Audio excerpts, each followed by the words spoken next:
సభలో చెప్తున్నావు కదా, సీములు ఎత్తుంటే రాజీనామా ఇది అది అంటే అయిపోయింది. రుణమాఫీ చేసినావా? వదిలి దండం పెడతాం. రుణమాఫీ రైతు బంధు ఇవ్వకపోతే ఇవి మొక్కలు చూడు కోతకొచ్చినాయి. ఇంకొక నెల అయితే పోతాము. సన్నాసి ఒకటే పంటకి ఇస్తున్నావు కదా, మేము 3 పంటలకు ఇస్తామంటివి.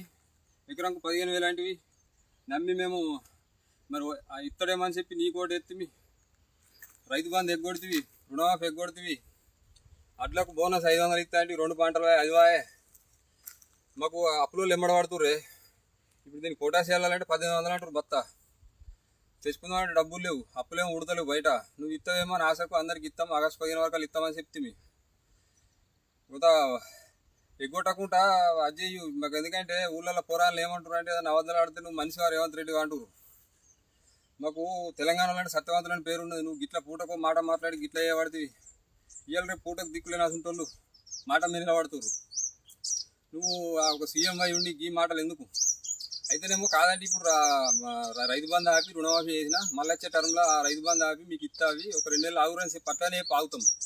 కానీ అయిపోయిందని పురాగా ఎత్తేవాడితే చేతులు ఎత్తేవాడివి. నోట్లే పానం లేకుండా రైతులకు వద్దని దయనే చూడు. రేవంత్ రెడ్డి లోకల్ ఎమ్మెల్యేలు కూడా మీరు కూడా ఆలోచించుర్రి. మాకు ఊళ్ళలో కొత్త తిరగనియ్యరు, రైతులు ఎమ్మడ పడతారని చెప్పి రైతు బంధు వేపియ్యూరి. కొద్దిగా రుణమాఫీ మిగతాలకు రుణమాఫీ చేసి రైతు బంధు అని వేపియ్యూరి. కొద్ది పంటకు ఎగ్గొడితే వచ్చే పంటగా నేస్తారా లేదా? ఆ 15,000 అని చెప్పింది.